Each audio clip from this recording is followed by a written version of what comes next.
Psalms 13 to 15. David cries out to God, "How long, O Lord, will you forget me forever? How long will you hide your face from me?" Have you been there? David is a real guy, just like us, and he struggled just like us. But one of the greatest words in scripture is but. After David is real and transparent before God, he ends up getting back to God's promises, God's perfect character, and God's proven history. But I have trusted your loving kindness. My heart shall rejoice in your salvation. I will sing to the Lord because he has dealt bountifully with me. David goes on to encourage himself and us in the truth and to warn those who reject it. The fool has said in his heart, there is no God. Not one person ever has done right and doesn't need God, not even one. We're all in the same boat. David goes on to say that there is wonderful fellowship with the Lord for the person who understands truth and submits to God.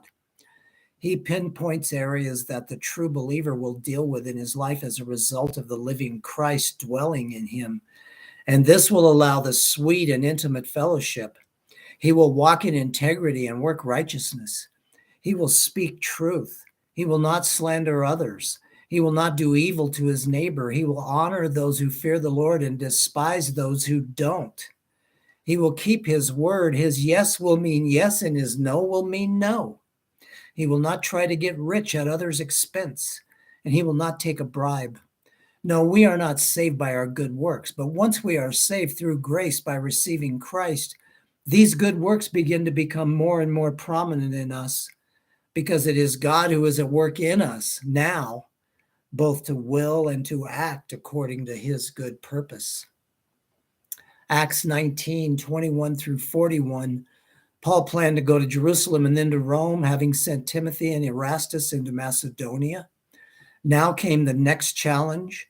Demetrius, a silversmith who made silver shrines of Artemis, the goddess of fertility, brought together others of the same trade, saying, "This Paul has persuaded and turned away a considerable number of people, saying that gods made with hands are no gods at all. This is costing us money, not to mention disrespecting our goddess Artemis." A mob mentality ensued, and they dragged Gaius and Aristarchus, Paul's companions, into the theater. God used the town clerk to calm the crowd, who instructed them to go about things legally and properly. The text tells us that there was mass confusion in this mob and that many didn't even know why they were there. They were just joining in on the gathering, getting caught up in the emotion of it all. Do you know what you believe and why you believe it? Could you get caught up in the emotion of something with the majority? We see this going on in our society right now, where people buy into and believe absurd things just because everyone else is. The question we must ask, and we're created to ask, is, what does God say? Do you know or care what God says? You will